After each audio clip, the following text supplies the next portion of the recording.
La grabación. Buenas tardes para todos los que están llegando. Hoy es 29 de agosto, estamos en el conversatorio número 18. Estamos cerrando este ciclo de conversatorios que decidimos iniciar bajo este título de esta propuesta formativa dirigida a docentes que se llama Bienestar y Convivencia en el Aula. Eh, Como ustedes saben, la propuesta constaba de conversatorios para nutrirnos de conceptos y herramientas. Después tenía otro dispositivo que tiene que ver con los espacios de escucha para presentar algún caso en relación a la temática que abordan los conferencistas. Y finalmente va a haber una sistematización de alguno de los espacios de escucha.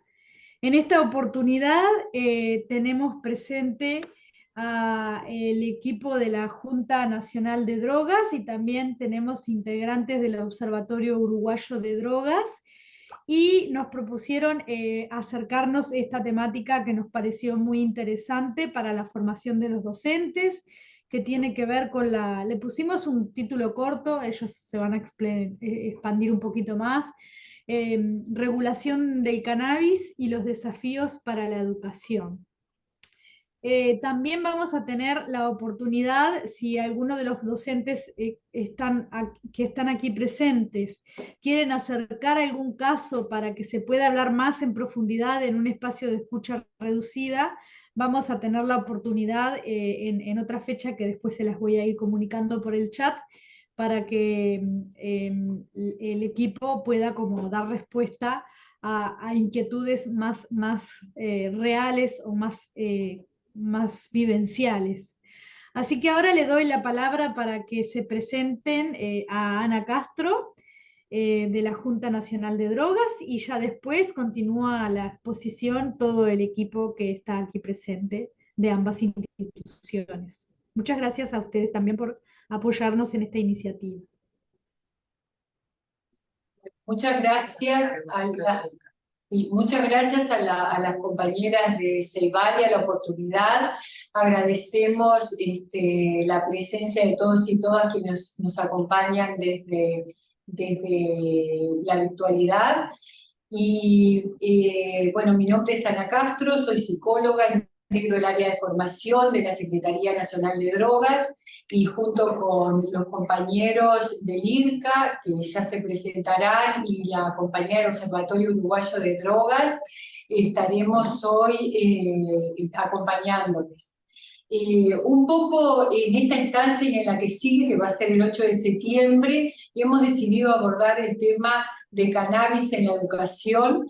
En el día de hoy vamos a tratar de ilustrar elementos conceptuales y en relación a la regulación, específicamente a la Ley de Regulación de Cannabis, y en la instancia siguiente ya vamos a abordar elementos más desde lo didáctico, desde lo pedagógico, desde dónde trabajar esto en el aula. Pero simplemente a modo de introducción, poder comprender que los procesos de regulación de sustancias tienen que ver con el marco de políticas públicas a las cuales responden. Los distintos modelos de políticas se expresan en normativas diversas, las cuales hacen también un modelo de conceptualización del tema, y esto es un poco lo que en el día de hoy queremos también colaborar a comprender. Como educadores, muchas veces nos plantean las dudas de, bueno, esto tiene que ver con lo toxicológico, esto tiene que ver con la inocuidad o no de las sustancias, y es poder arrojar la comprensión de que los procesos de regulación pasan por otros ejes que tienen que ver con, como lo dije anteriormente, los modelos de políticas públicas. En nuestro país hemos pasado, bueno, todo un periodo en el cual las políticas y las normativas respondían más al modelo del prohibicionismo, de la guerra a las drogas, en el cual lo que predominaba a través de las normativas era como una criminalización del consumidor. Y podemos decir que hemos avanzado hacia normativas que responden a un modelo de gestión de daños, minimización de los riesgos y regulación controlada o flexible, como se expresa a través de normativas como la Ley de Regulación de Cannabis, la Ley de Alcohol, la Ley de Tabaco, que van en ese sentido, y que tienen en su enfoque central un modelo de salud pública y de respeto a los derechos humanos. Todo esto tiene que ver, por lo cual, con un modelo de regulación que es un punto de inflexión, en tanto pone en el centro el destino al cual va dirigido la posesión de sustancias y no tanto la cantidad. Pero bueno, no voy a entrar en detalle, pero simplemente comprender que el modelo de regulación marca un punto de inflexión en las normativas y que tiene que ver con las políticas públicas, con la legitimación de determinadas sustancias, con la gestión de riesgos, reducción de daños, con la desestigmatización de los usuarios, pero que no hace a lo toxicológico esencialmente. Por lo cual, a la hora de trabajar en la educación, es muy importante tener esto presente en relación a poder instruir sobre los riesgos de consumo y el consumo en menores, y que los procesos de regulación tienen que ser comprendidos desde lo social, desde lo histórico, desde otros enclaves, para poder generar una adecuada percepción de los riesgos de consumo en menores. Bueno, dicho esto, dejamos por acá para que los compañeros ilustren algunas cuestiones más de adentro de la regulación en sí misma, y ver un poco también desde la regulación a la fecha cómo han evolucionado las prevalencias en relación al consumo. Y para esto dejo a mi compañera Jessica Ramírez del Observatorio Uruguayo y continuaremos en la próxima instancia. Muchas gracias, Ana. Buenas tardes para todos, para todas. Yo sí, soy Jessica Ramírez del Observatorio Uruguayo de Drogas. Voy a compartirles pantalla. Creo que ahí se visualiza bien, ustedes me lo dirán. ¿Sí? Se ve perfecto. Bien. Bueno, la idea de estos breves minutos es ilustrar a partir de los datos de los estudios que se hacen en población adolescente cómo se manifiesta el fenómeno del consumo de cannabis en esta población. Me voy a basar para esto en una serie de estudios que hacemos desde el Observatorio Uruguayo de Drogas en esta población, en particular en los adolescentes escolarizados en educación media. Estos son estudios que sistemáticamente se hacen y que son prioridad para el observatorio porque nos permiten mantener, bueno, la vigilancia epidemiológica del fenómeno de drogas, no solo de cannabis, sino de todas las sustancias, particularmente en esta población que, bueno, como ahí profundizaba un poquitito Ana en ese sentido, bueno, una población extremadamente vulnerable por la etapa de su ciclo vital que atraviesa. Entonces, partiendo de que cualquier consumo tiene riesgos en esta población, para nosotros es prioridad mantener estos estudios. Desde el año 2003, que se hacen sistemáticamente en todos los centros educativos del país, o sea, en una muestra representativa de los centros educativos del país. Probablemente muchos de los profesores que están acá hoy presentes hayan tenido que ceder alguna de las clases para que nosotros podamos aplicar esta encuesta. Entonces, acá, a ver si puedo pasar. Ay, así. Acá les muestro la ficha técnica del último de estos estudios, pero bueno, una de las fortalezas que tiene es que desde el año 2003 mantiene consonancia en su metodología, de forma que nos permite comparar y mantener esa vigilancia en la serie histórica de los datos. Lo que hacemos es siempre una muestra representativa de los estudiantes escolarizados en educación media, en liceos públicos, en colegios habilitados y educación técnica, de 13 a 17 años. Es un formulario autoadministrado que, como les decía, vamos a las clases que salen sorteadas en los centros educativos sorteados, aplicar un un cuestionario que es cerrado en su mayoría, bueno, y esto es representativo entonces de todos estos estudiantes en ciudades 10.000 y más habitantes.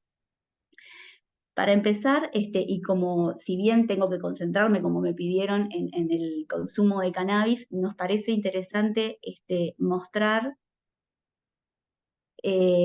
el panorama general del consumo para poder entender dónde se ubica el consumo de cannabis en relación a las demás sustancias. Utilizamos la prevalencia en el último año que responde a la pregunta de si han consumido alguna vez en los últimos 12 meses cada una de estas sustancias, porque es un indicador que nos permite tener de alguna forma un panorama reciente del consumo, o sea, la presencia reciente de las sustancias en la vida cotidiana de los estudiantes en este caso, y además, como tiene una referencia temporal acotada, no incluye a los ex consumidores. Si bien los estudiantes, esta población tiene una trayectoria corta de consumo, de esta manera igual dejamos afuera a aquellos que han consumido hace más de un año y que ya no mantienen un consumo activo.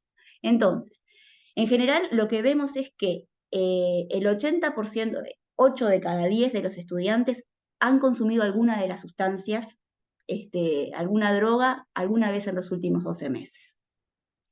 El alcohol, como ustedes lo ven, es la droga que prevalece, que aparece en primer lugar, es la sustancia más elegida por los estudiantes para consumir. 7 de cada 10 declaran que en el último año han consumido alcohol alguna vez. El 55% menciona que han consumido bebidas energizantes.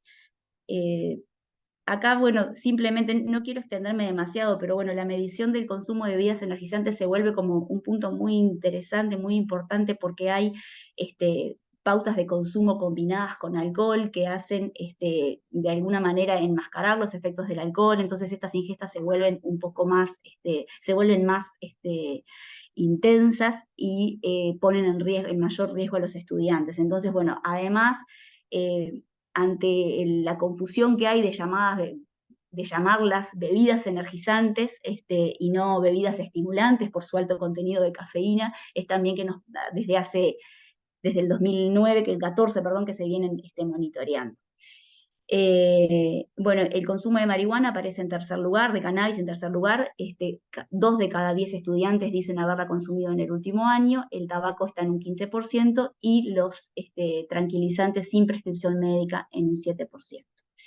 Entonces, ahí ustedes, un poco para ubicarnos en el contexto de consumo y cómo de alguna forma las sustancias son parte de la cotidianidad de los estudiantes. Nos paramos frente a un mundo donde ellos tienen contacto cercano con varias sustancias. Al ver cuáles son las drogas en las que los consumos son más tempranos, lo que observamos es que, bueno, las bebidas energizantes, el alcohol y los tranquilizantes sin prescripción médica, estas tres sustancias, se inician en promedio a los 13 años. Acá no hay diferencias estadísticamente significativas en estas edades medias de inicio. Lo que sí es importante. Después aparece el tabaco, que se inicia a los 14 años en promedio, marihuana a los 15 y cocaína a los 15 años. Para interpretar estos indicadores es importante tener en cuenta que están hablando de los estudiantes que consumieron alguna vez en su vida estas sustancias, ¿sí? No es la edad en que todos los estudiantes consumen, o sea, el consumo de marihuana en los estudiantes no empieza a los 15 años. Esa es la edad media del 25% que declara haber consumido cannabis. Eso es importante, o sea, estamos hablando de aquellos que nosotros denominamos prevalentes vida, que alguna vez la consumieron. Por eso siempre decimos, cuidado con la interpretación de estos indicadores, tienen diferentes alcances y no nos permiten, en la mayoría de las sustancias, a excepción del alcohol, hablar de precocidad del consumo. Entonces, ¿cómo logramos referirnos al total de la población con un indicador que nos dé cuenta, sí, de la precocidad del consumo al referir a toda la matrícula y no solamente a aquellos que hayan consumido? Con este otro indicador que tenemos acá que nos está mostrando cuál es la proporción de todos los adolescentes escolarizados que han consumido marihuana antes de los 15 años. Eso es un 7%, perdón, un 8,7, casi 9.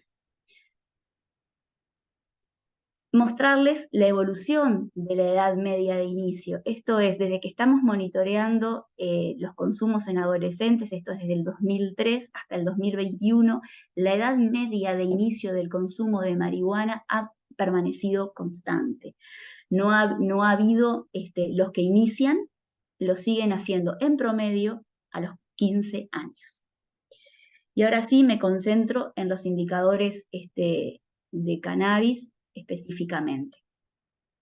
Acá ustedes pueden ver los 3 indicadores clásicos, la prevalencia de VIDOS. Esto quiere decir que hay que 4 de cada 10 estudiantes ha probado marihuana alguna vez en su vida, entre 3 y 17 años, que es la población sobre la que estamos hablando, que como dijimos hace un ratito, 2 de cada 10 lo consumieron en el último año y un 11% en el último mes. Declara haber consumido en el último mes. Es la prevalencia mes. Prevalencia que se asocia con el consumo habitual, que correlaciona muy bien con el consumo habitual, esto es, que tienen de alguna forma prácticas que no tienen por qué ser diarias, ¿no? Prácticas habituales de consumo, ya sea semanal o mensual. Ahora es interesante observar cómo ha evolucionado esto a través del tiempo, particularmente para mirar qué pasó después del 2014 cuando se comienza la implementación de la regulación del mercado de cannabis. Lo que nosotros observamos es, ustedes pueden ver acá en la línea, esta línea gris, la curva gris, donde están los datos observados, o sea, las prevalencias en el último año que se encontraron. Y lo que observamos es que a partir del año 2016 hasta el 2019, o sea, en los últimos 5 años, no ha habido ninguna modificación. No hay diferencias estadísticamente significativas en el consumo de marihuana de los estudiantes. Esto es, la misma proporción de estudiantes que declararon consumir en 2016 se mantiene constante hasta la última medición que tenemos en el 21. Y si lo comparamos con la tendencia esperada de acuerdo a los registros históricos, nos damos cuenta que se mantiene, o sea que esa es la línea verde. Podría incluso pensarse que podríamos haber esperado una prevalencia un tanto más alta de la que se observa. Si bien no hubo cambios en las prevalencias en términos generales, nosotros miramos a todos los estudiantes y vemos que observados en su conjunto, la proporción que declara consumir se mantiene, sí encontramos algunas modificaciones y tienen que ver con la composición por sexo a la interna. Entonces, ahí que no lo puedo pasar fácil. Lo que observamos ahí es, ustedes se van a dar cuenta que la curva verde está mostrándonos el consumo de los varones, ¿sí? Esta es la prevalencia en el último año de consumo de cannabis en los varones. Hasta el año 2014, del 2003 al 2014, los varones declaraban en mayor medida consumir marihuana que sus pares mujeres, ¿sí? Sus compañeras mujeres. Entre el 2016 y 2018 no hay diferencias entre el consumo de mujeres y varones, ¿sí? O sea que la misma proporción de varones que de mujeres declaran consumo. Esta diferencia no es estadísticamente significativa, por lo tanto es el mismo nivel. Sin embargo, en el 2021 nos sucede que por primera vez las mujeres declaran más consumo que los varones. Acá la curva gris la ven que viene por abajo y acá hay una inversión. En el 2021, el 21% de las mujeres declaran que consumieron en el último año, mientras lo hace el 17% de los varones. Eso es un cambio en la conducta de los estudiantes, que después podemos, hipotetizar por qué o buscar algunos de los mecanismos que puedan explicar, que estén atrás de este fenómeno.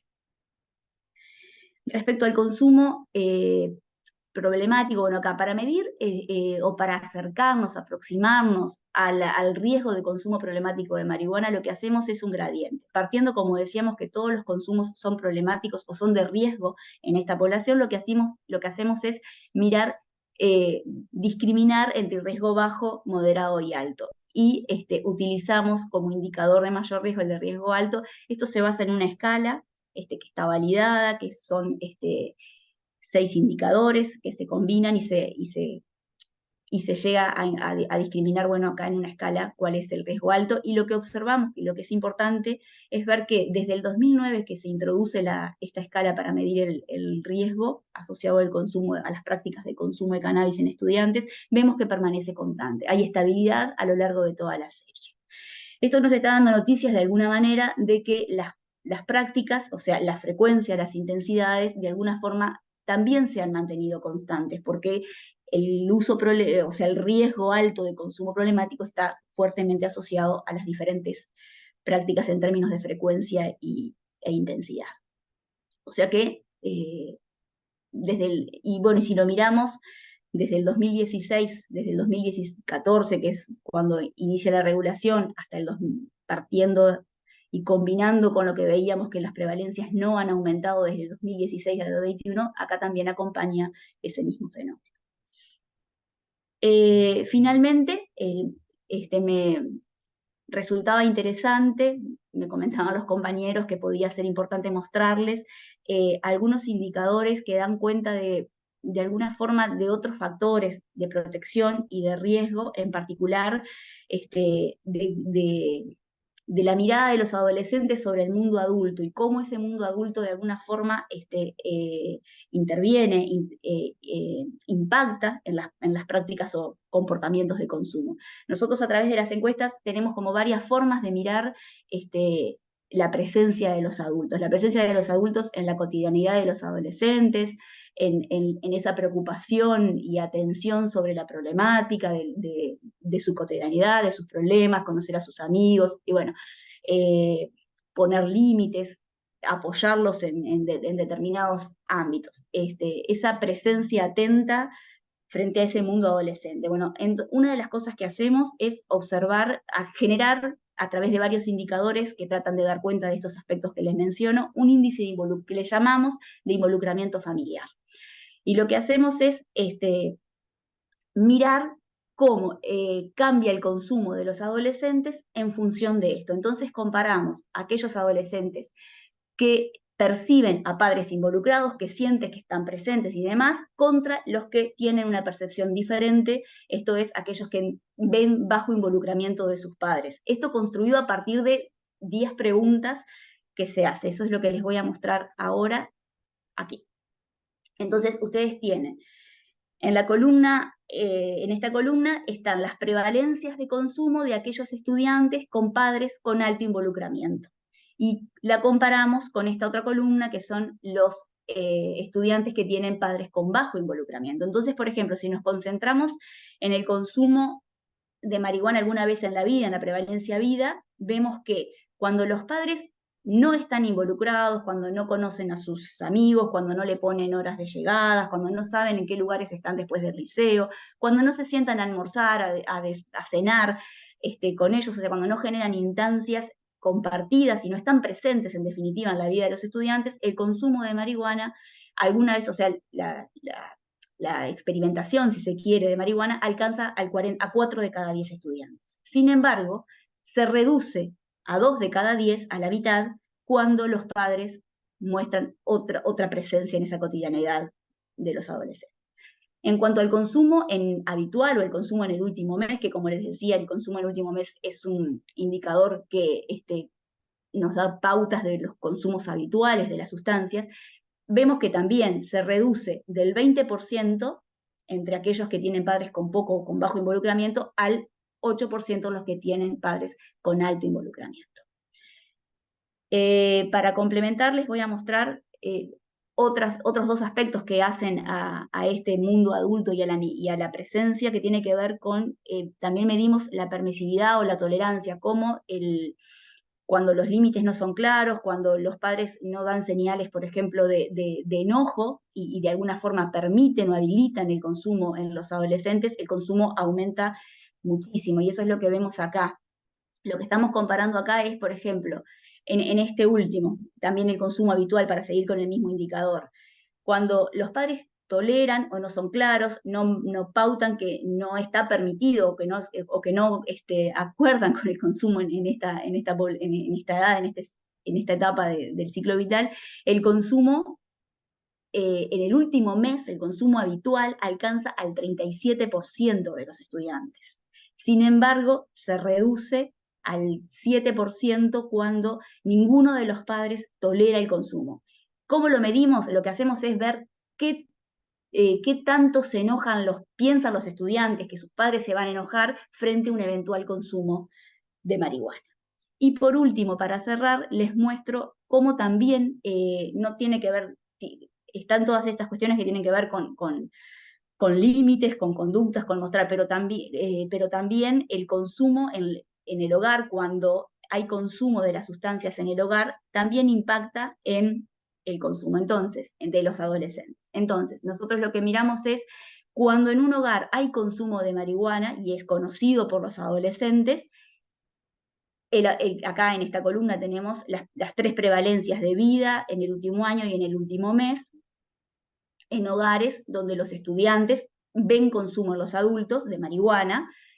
¿Cómo se reduce cuando no hay? Por ejemplo, si nos concentramos de nuevo en el indicador en el último mes, el impacto baja del 33% en aquellos hogares donde los estudiantes ven consumo en los adultos al 8% cuando no hay consumo de marihuana o cuando es desconocido por los estudiantes, por los adolescentes. Bueno, yo termino acá para darle la palabra y que se concentren en el tema de la regulación mis compañeros. Quedo a disposición por cualquier pregunta y el informe completo está disponible en la web de la Junta. Muchas gracias.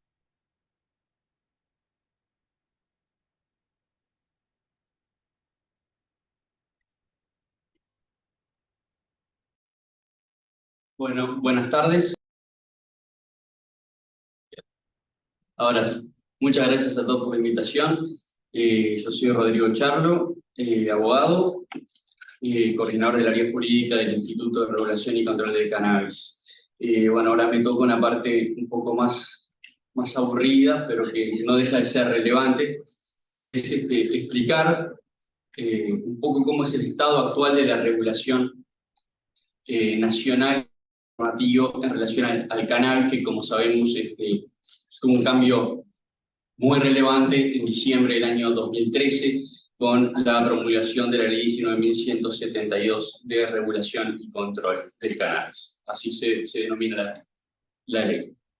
El artículo medular o central de esta ley, a mi juicio, pero creo que todos vamos a coincidir, es el artículo 5 de la ley 19.172, que realiza una serie de modificaciones al artículo 3 del decreto ley 14.294, que es la ley de estupefacientes de 1974. Este artículo establece una provisión genérica a la posibilidad de plantar plantas de las cuales se pueden extraer estupefacientes o estupefacientes, y en el caso de esta modificación normativa establece una serie de excepciones a partir de las cuales las personas pueden producir cannabis.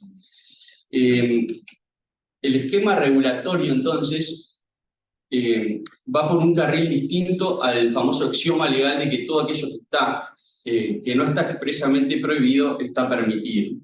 En este caso es todo lo contrario. Solamente se pueden realizar aquellas actividades que se encuadran específicamente en algunas de las siguientes excepciones. Y a los efectos de ser lo más clarificador posible, vamos a intentar distinguir las distintas vías o excepciones que establecen los marcos normativos actuales. Por un lado tenemos lo que se llama el acceso del uso adulto, ¿no? Está el cannabis psicoactivo de uso adulto, que tiene 3 vías distintas, ¿no?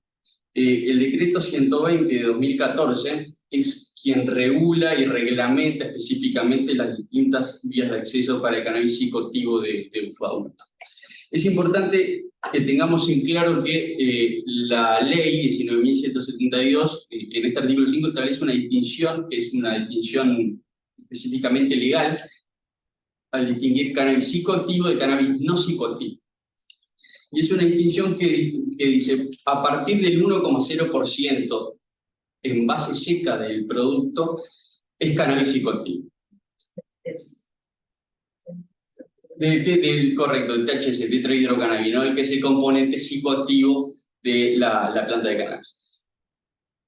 Por el contrario, cannabis no psicoactivo es aquel que tiene menos de 1,0% de THC. La normativa, porque ya tiene 10 años, previó que para el uso adulto solamente se puede utilizar cannabis psicoactivo, entonces que tiene más de 1% de THC. Esto es que si una persona quiere consumir para uso personal cannabis no psicoactivo, formalmente no podría. Las vías de acceso, ¿cuáles son? Son básicamente tres. Por un lado está el cultivo doméstico, que permite que una persona, previo registro, esto es muy importante porque el esquema normativo establece el artículo 8 de la ley 19.172, que para acogerse a alguna de las excepciones del cannabis de uso adultos, tiene que estar registrado en un registro que lleva adelante el Instituto de Regulación y Control del Cannabis.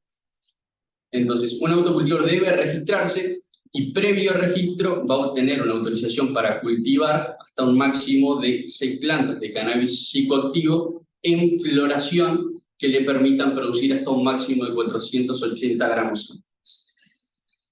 Es importante también hacer una distinción entre lo que es la planta en floración y lo que no lo es, producto de que pueden existir dudas, y de hecho los operadores judiciales nos suelen consultar muy asiduamente, producto de que realizan un allanamiento y encuentran 50 plantas en la casa de un autocultivador, y entonces para determinar si está o no dentro del amparo de las disposiciones normativas, tenemos que verificar si esas plantas floran o no, y a su vez volver a verificar si los máximos de producción están o no en línea con el máximo de 480 gramos anuales establecidos por la normativa. Por otro lado, la segunda vía de acceso del cannabis de uso adulto es mediante los clubes de membresía o los famosos clubes canábicos. Los clubes canábicos son asociaciones civiles sin fines de lucro que son habilitados su personería jurídica por el Ministerio de Educación y Cultura, y posteriormente presentan una solicitud para obtener una autorización o una licencia emitida por el IRCA. Estos clubes pueden producir cannabis exclusivamente para sus miembros, solamente pueden producir inflorescencias de cannabis psicoactivo, esto es, no pueden producir, por ejemplo, derivados como lo son los extractos o purificados, por ejemplo. Y pueden tener entre 15 y 45 socios o miembros y cultivar hasta 99 plantas en floración, produciendo hasta un máximo de 480 gramos anuales por socio. La tercera y última vía es una vía híbrida, que es la de venta en farmacias. En este caso, la regulación establece que el IRCA debe hacer un llamado público a empresas interesadas en producir inflorescencias de cannabis psicoactivo. A la fecha, el IRCA ha realizado 2 licitaciones, una en el año 2014 y otra en el año 2019, otorgando un total de 5 licencias, de las cuales hoy están operando 3. Estas empresas producen el cannabis psicoactivo a partir de los mandatos que le otorga el IRCA, que es quien, por ejemplo, le otorga la genética. Con posterioridad registran el producto ante el Ministerio de Salud Pública y las expenden en farmacias que se encuentran habilitadas también por el IRCA. Entonces, para llegar hasta el consumidor final, el IRCA emite, digamos, 2 licencias, una de producción, otra de dispensación. Obviamente, la dispensa es exclusivamente a las personas que están registradas en la modalidad de adquirentes en farmacias y pueden expender hasta 40 gramos semanales, las farmacias con un máximo de 10 gramos, 40 gramos mensuales con un máximo de 10 gramos semanales. Estas vías son excluyentes, entonces autocultivador, integrante de un club de membresía y adquirente en farmacias se puede ser solamente de una, no se puede ser autocultivador integrante de un club simultáneamente. Por otro lado, la otra vía el otro canal o la otra vía de excepción es la posibilidad de cultivar cáñamo industrial o cannabis no psicoactivo de uso no médico. esta vía de excepción tiene una particularidad de que no es controlada por el IRCA. Entonces el sistema de regulación y control de cannabis otorga responsabilidades a distintos institutos. En este caso, si uno quiere realizar actividades de plantación o industrialización de cáñamo o cannabis no psicoactivo de uso no médico, hago esta aclaración un poco extensa, producto de que se puede, por ejemplo, producir cannabis no psicoactivo para uso médico y en ese caso sí se requiere una licencia del IRCA. El sistema es bastante complejo, por decirlo de alguna manera. Como les decía, esta excepción está regulada en el decreto 372 de 2014 y aquellas personas físicas o jurídicas que quieran realizar esta actividad deben obtener una licencia emitida por el Ministerio de Ganadería, Agricultura y Pesca, quien controla esta actividad a través de la Dirección General de Servicios Agrícolas.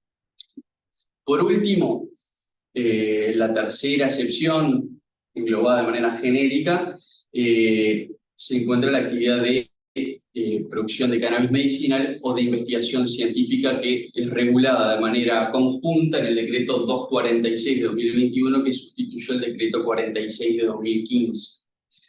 Con respecto al cannabis medicinal, el IRCA realiza una compartimentación de actividades regulando mediante licencias de cultivo, a partir de las cuales las personas físicas o jurídicas que quieran producir inflorescencias de cannabis psicoactivo o no psicoactivo para uso medicinal, tienen que presentarse ante el IRCA, presentar un proyecto que pasa no solo por IRCA, sino que por la Secretaría Nacional contra el Lavado de Activos y Financiamiento del Terrorismo, y a su vez pasa por Salud Pública para que habilite funcionalmente sus instalaciones. Entonces, es una producción, una actividad regulada por 3 organismos distintos en sus respectivas competencias. Estas inflorescencias que son producidas para uso medicinal, estas no tienen nada que ver con las inflorescencias psicoactivas, recreativas que se venden en farmacias, son denominadas por nuestra normativa como materia prima y son utilizadas para realizar productos semielaborados o productos terminados en plaza, o en su defecto pueden ser exportadas a otros destinos que pueden ser utilizadas incluso como producto final. Al día de la fecha, el cannabis psicoactivo, las inflorescencias de cannabis psicoactivo no psicoactivo no pueden ser utilizadas como producto final en Uruguay, para uso médico, por supuesto. Por otro lado, el IRCA también emite licencias de industrialización, a partir de las cuales las personas, nuevamente físicas o jurídicas, que obtienen esta autorización, pueden, a partir de estas inflorescencias, producir productos semielaborados como un extracto, un purificado, o un producto final como, por ejemplo, un medicamento. Si bien no hay demasiados, en Uruguay se producen medicamentos y se comercializan medicamentos en base a cannabis o sus derivados que se comercializan. Por último, están las licencias de investigación científica, que pueden ser financiadas por fondos públicos o por fondos públicos, mixtos o por fondos privados. En el caso de los fondos públicos, se evita el pasaje por la SENACLAFT,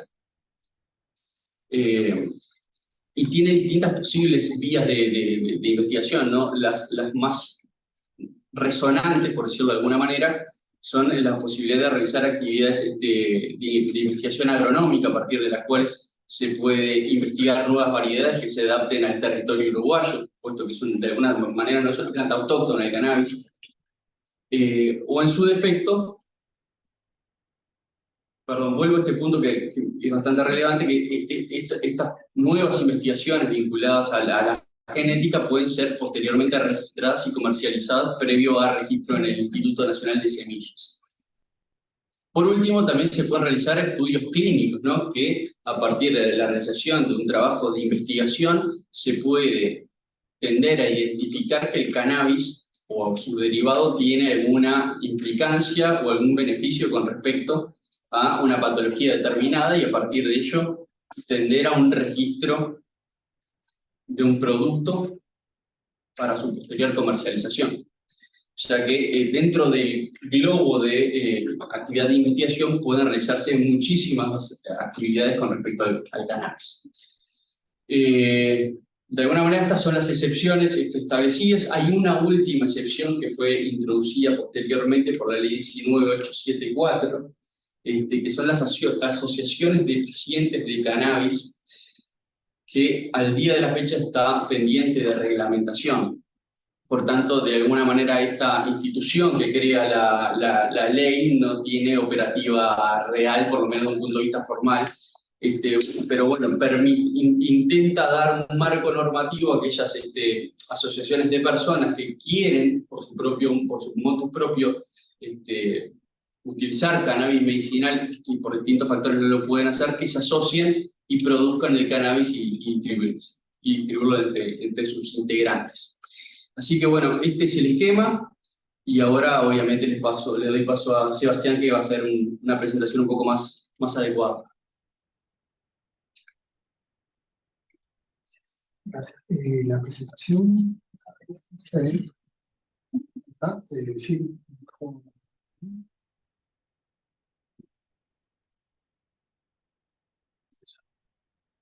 Había minimizado, Gustavo.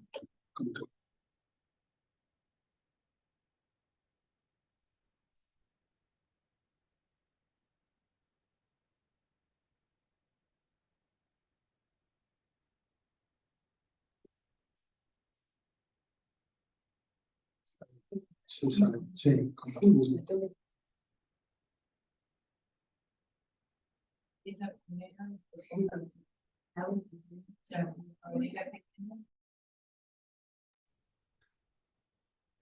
¿Necesitan ayuda con la presentación o...?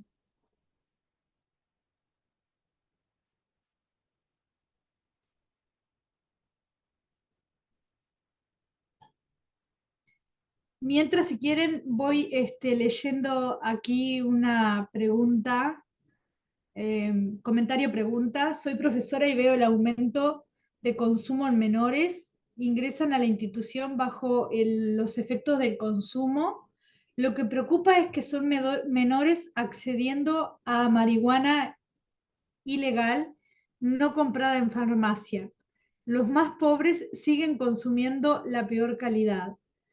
Ante lo expuesto, consulto si se han realizado investigaciones sobre dónde consiguen las drogas de adolescentes menores de 18 años.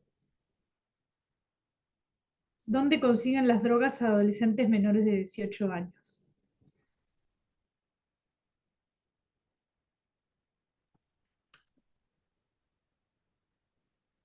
Yo, si quieren, para no quitar tiempo, lo que podemos hacer es remitirlos al informe que compartieron en el chat, donde van a encontrar ese dato, ¿sí? Por lo menos el origen de la marihuana que consumen. Así pueden seguir ahí con la serie, pero ya está en ese informe compartido en el chat.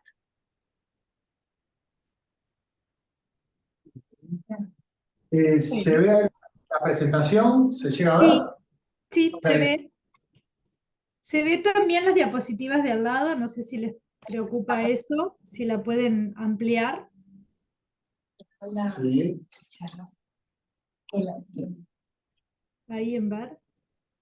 Para que se vea más grande, vamos a hacer acá. Ahí quedó bien. ¿No mejor? Sí. Bárbaro.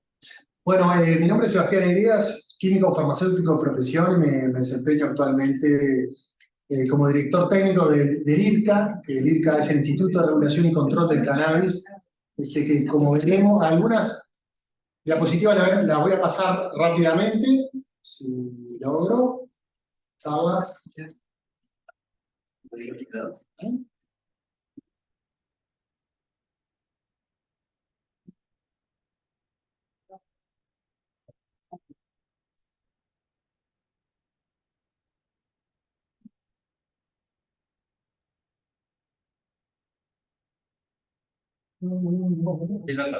Así, ahí va, vamos a ver full screen. ¿No la podés pasar? No, no puedo pasar.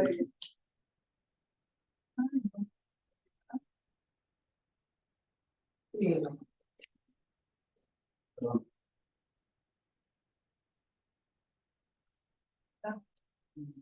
No, te la diapositiva. Vale. Bueno,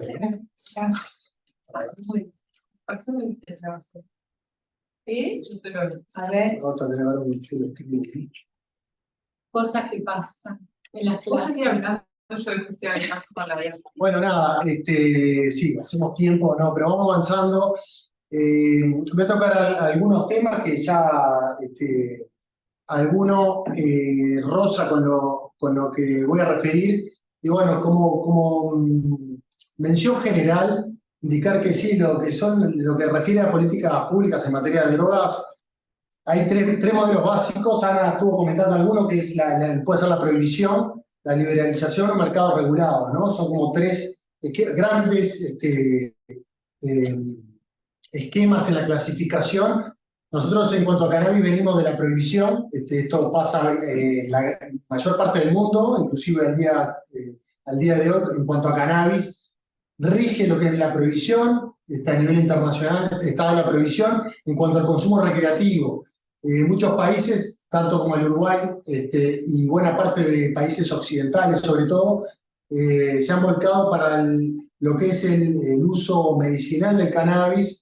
Y unos pocos, Uruguay fue el primero, así allá por el año 2013, con la ley 19.172 que mencionó Rodrigo, que habilitó o reguló integralmente lo que es el cannabis. La parte medicinal, lo que es cáñamo industrial, lo que sería fibra y semillas y bueno, algún otro producto, y lo que sí, la parte medicinal, investigación científica y lo que es recreativo.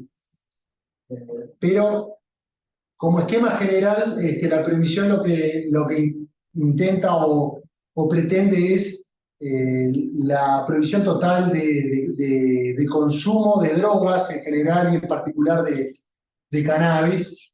Ahí llegamos. Elemento que, bueno, ha habido en cuanto a cannabis, nuestro país tuvo un corrimiento, ahora lo veremos, lo que es cannabis, pero también lo que es tabaco, ¿no?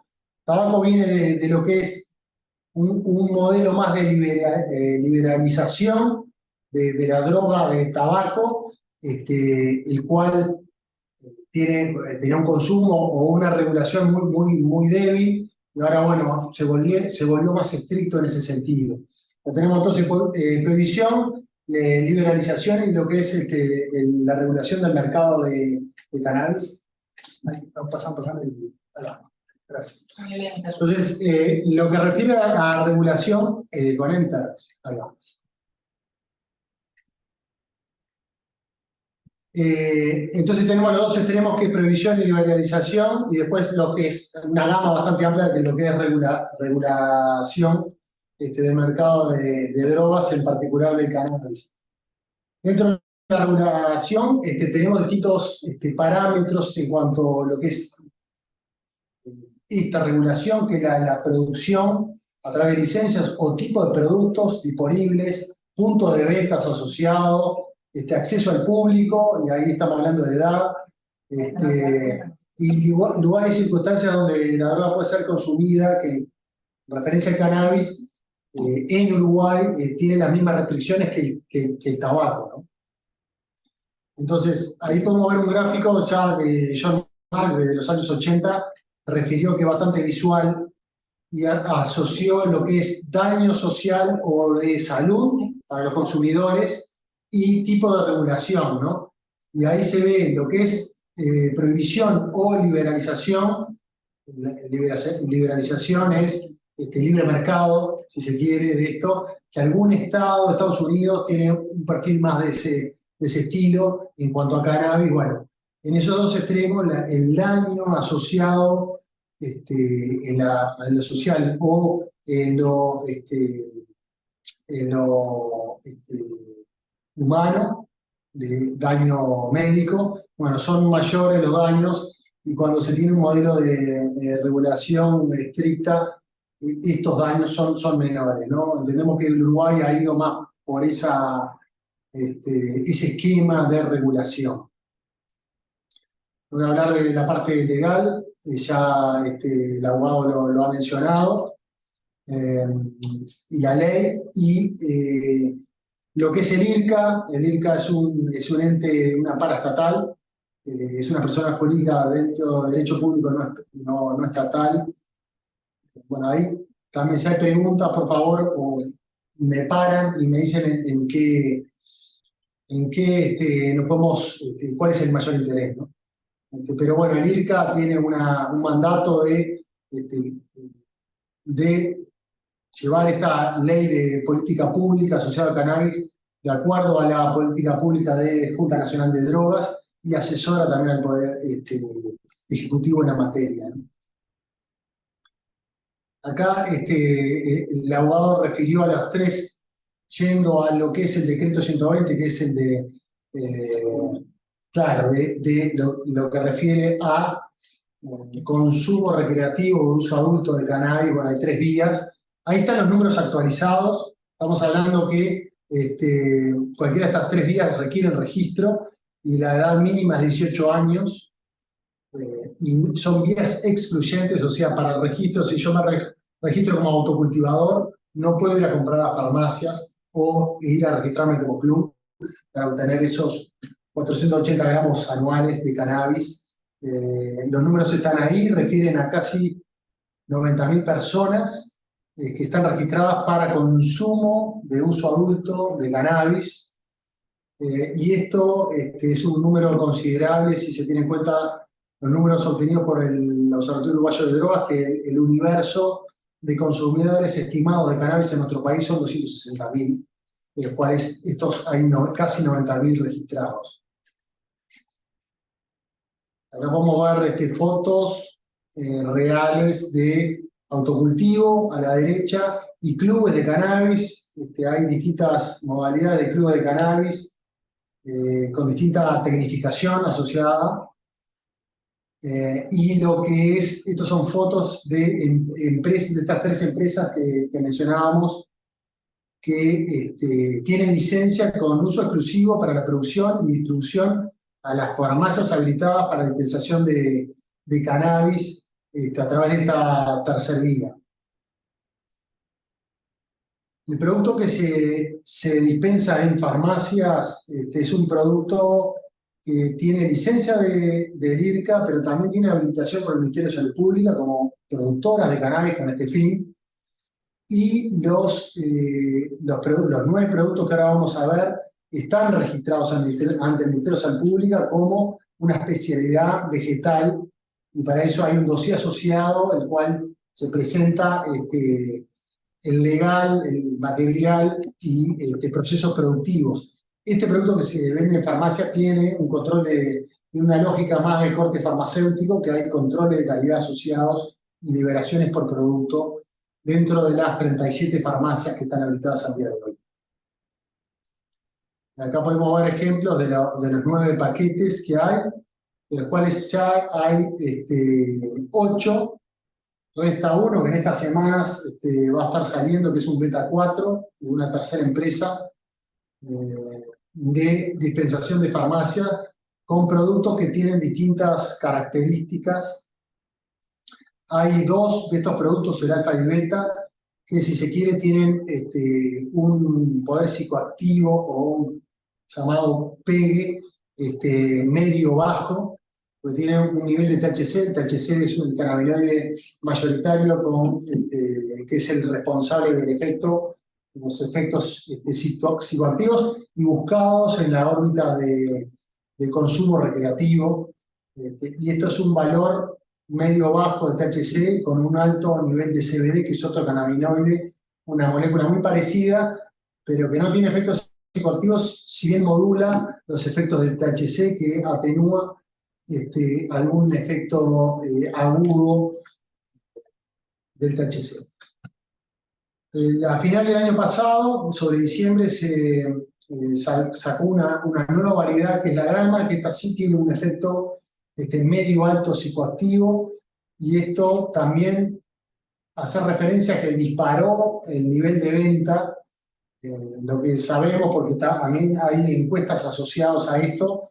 Las primeras 2 variedades que se vendieron los primeros, si se quiere, 5 años de la regulación, estaban, digamos, en una franja de consumidores, pero sabemos que Los usuarios recreativos buscaban un poco más de efecto psicoactivo, por eso se larga la gama. Que también veremos que el nivel de THC, o cuanto más concentración de THC en los productos, también hay eventuales mayores riesgos asociados. Entonces acá hay un equilibrio entre, por un lado, ofrecer productos con control de calidad asociados como lo tenemos a través de farmacia, y brindar ese servicio de usuarios que buscan mayor efecto psicoactivo, pero también no descuidar que obviamente cuanto mayor potencia, también está asociado mayor riesgo en cuanto a salud de los consumidores. Alfa y beta, ese es el nivel, y una gama que, como mencionaba, tiene un efecto mayor. Ahí hay dos gráficas, una que es la evolución a lo largo del histórico del número de farmacias, que ha tenido sus altibajos. Ahora ha habido mayor número de farmacias dentro que venden este tipo de productos. Y la otra gráfica refiere a los valores anuales de venta. Siempre han andado en una tonelada 6, una tonelada 8. Y sobre el final del año como mencionaba, del 2022, que salió una nueva variedad, ya en esta mitad de año se está vendiendo más que en todo el año pasado. Entonces lo que estamos previendo es que la venta de cannabis, impulsada por esta variedad gama que tiene mayor psicoactividad, los valores de venta y de consumo se van a duplicar. Esto es, también vale la pena indicar que muchos usuarios que se registraron en las farmacias estaban registrados, pero después no iban a comprar.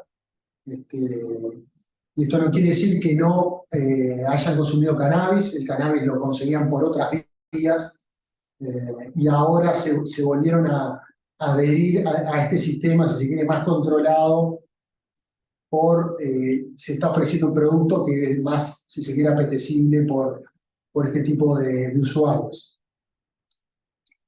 En lo que refiere a la fiscalización de estos 3 niveles de vías de acceso, hay fiscalización tanto a autocultivadores como a clubes de membresía, y sobre lo que las empresas que producen cannabis y también las farmacias que dispensan, hay balances asociados y controles de seguimiento de estas empresas que producen productos para dispensación en farmacias. Hay toda una trazabilidad informática que se llama Seed to Sale, desde la semilla o de la planta madre hasta la venta que se realiza en los distintos dispensarios de AC farmacias. Por tanto, ahí hay fiscalización para lo que es recreativo, con distintas características dependiendo de la vía. Y bueno, hay, si se quiere, un control sobre esto, tratando de evitar el desvío de producto y el control sobre las farmacias y empresas que lo producen. Yendo para el legal que se refiere a ese paquete, que acá lo podemos ver.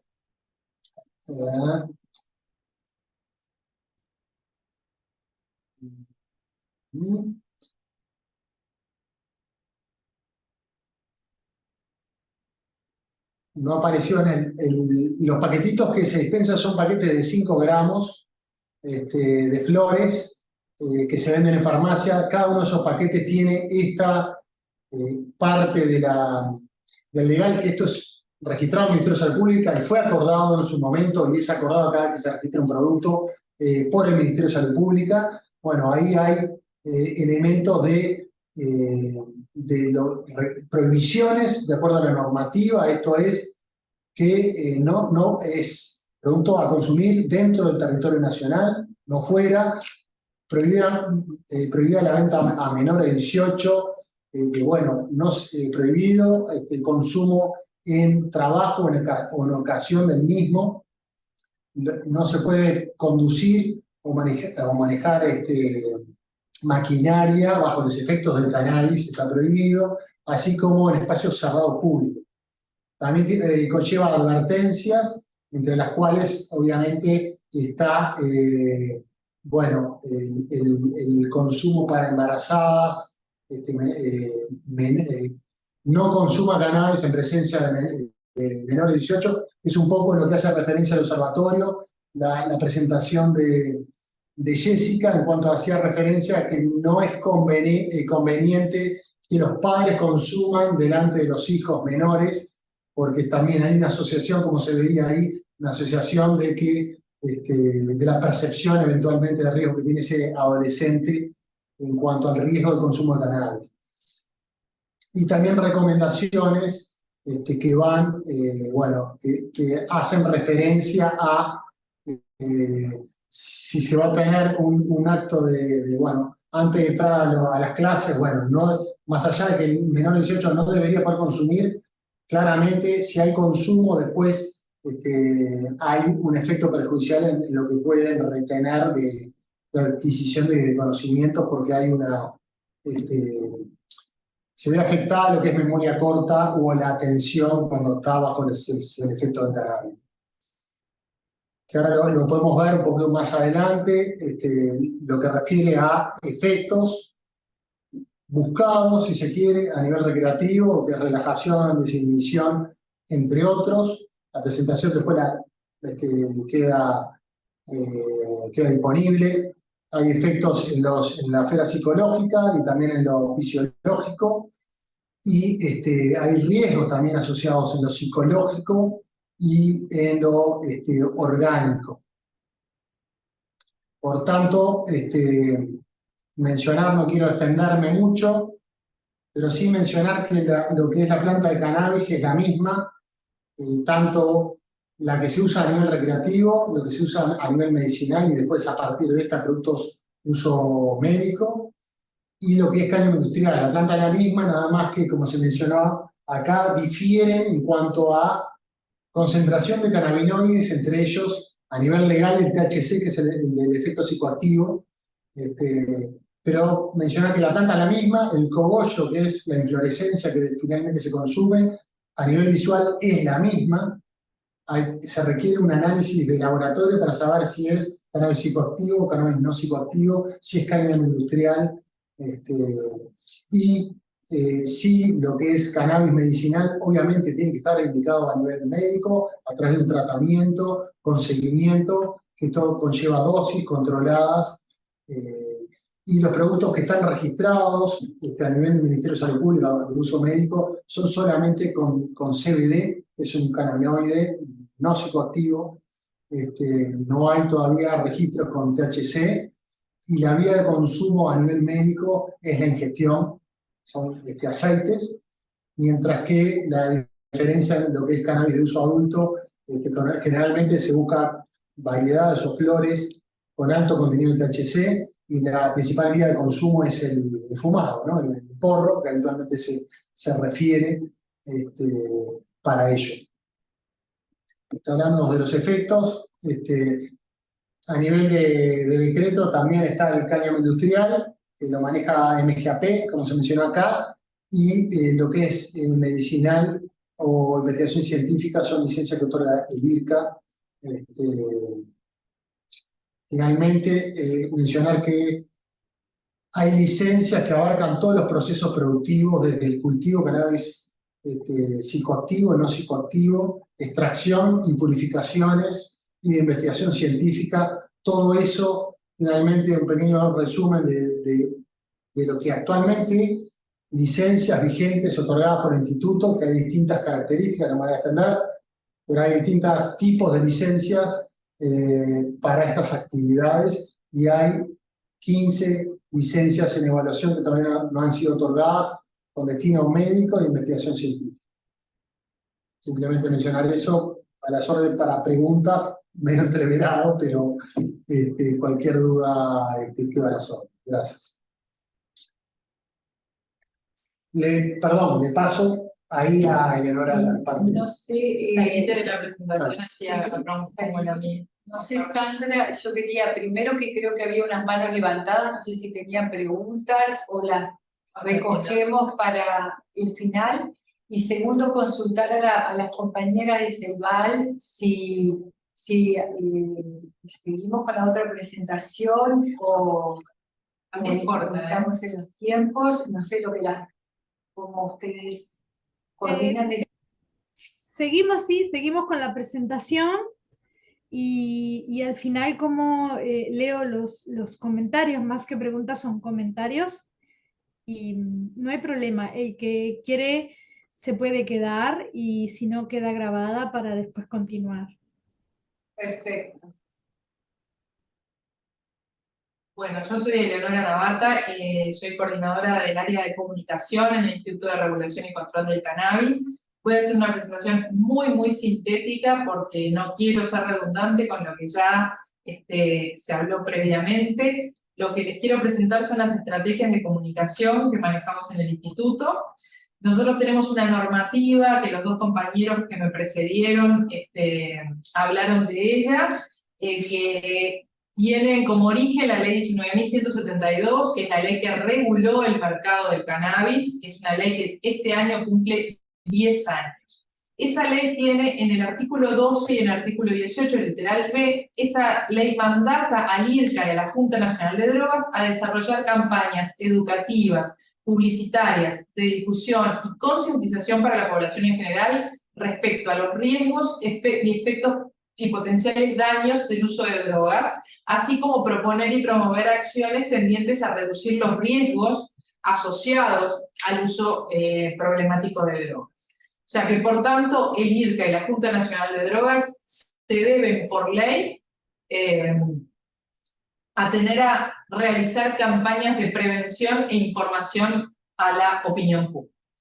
Y acciones de educación, como por ejemplo, esta acción que estamos haciendo ahora de tener este conversatorio. Todo este tipo de acciones se pueden encuadrar dentro de esos artículos de la ley. Todo lo que sea difusión y compartir información se puede encuadrar dentro de esos artículos de la ley. Voy a la presentación aquí.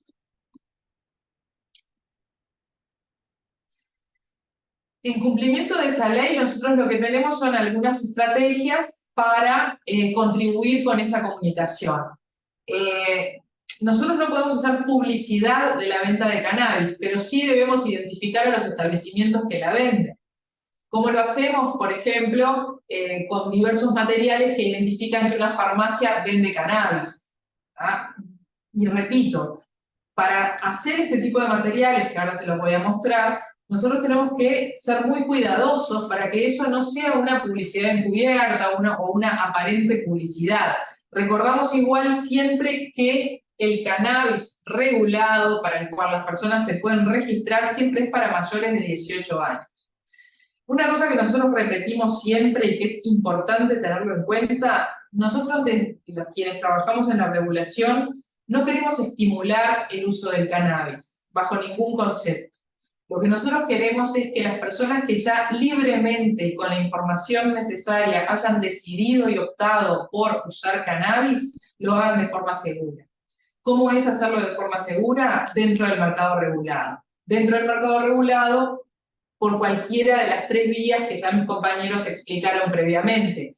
Los clubes de membresía, los cultivos domésticos o las farmacias adheridas. Dentro de las farmacias lo que hacemos es identificarlas con alguna cartelería de que allí se dispensa cannabis, pero no podemos hacer publicidad. Y además hacemos las campañas que les mencionaba de prevención sobre el uso del cannabis.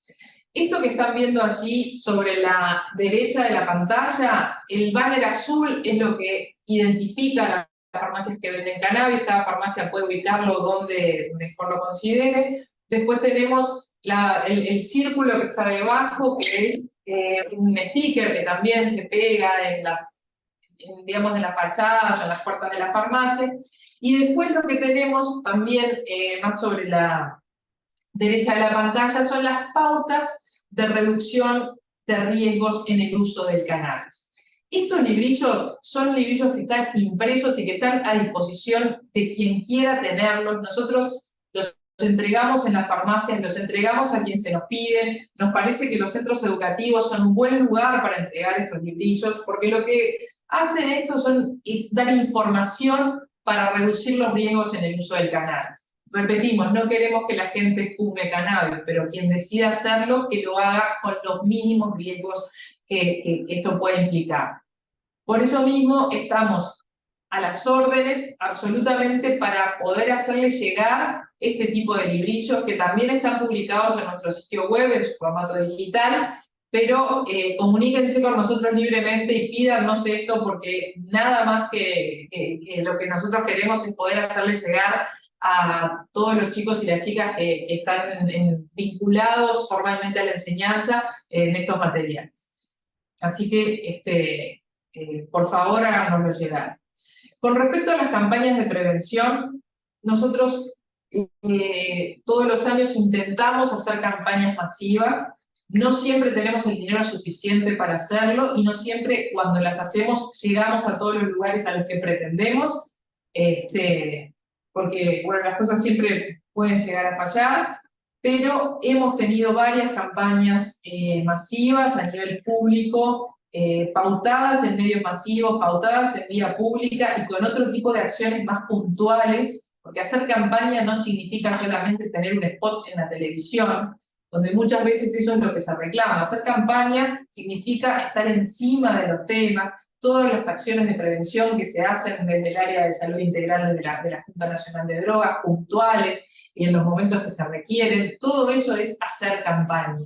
Mantener los sitios de información actualizados, mantener una comunicación fluida con los usuarios y usuarias en redes sociales o bajo las vías que estos lo requieran, también es hacer campaña. Pero bueno, la última campaña que nosotros hicimos a nivel masivo en medios de comunicación tenía como un claim que era saber previene. ¿Por qué? Porque realmente entendemos que la información es la base de la prevención.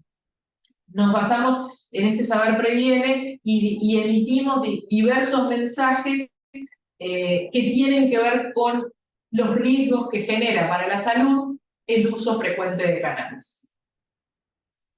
Acá les comparto algunos mensajes claves que elegimos en la campaña, como por ejemplo que el uso de cannabis puede provocar daños respiratorios, psicológicos y neurológicos, la contraindicación del uso de cannabis en embarazadas, el uso de cannabis y su afectación a la capacidad de concentración y memoria, por lo tanto, la afectación en el desempeño educativo, que es esta placa con fondo anaranjado que ustedes están viendo ahí. De esta placa también tenemos pósters impresos para poder distribuir en los centros educativos que así lo requieran, y por eso también les hacemos un llamado a que nos pidan este tipo de material, porque tenemos para que esté a disposición de ustedes. Después, otros mensajes como respecto al manejar vehículos y maquinaria, porque los controles de cannabis también están previstos en el ámbito laboral. Eso depende de cada organismo, de cada empresa, pero es algo que está previsto. Mensaje respecto a la edad de inicio de consumo, porque la edad de inicio de consumo, cuanto más joven es la persona que inicia el consumo de cannabis, más riesgos tiene. Y respecto a la dependencia, ya que el uso frecuente de cannabis puede provocar dependencia.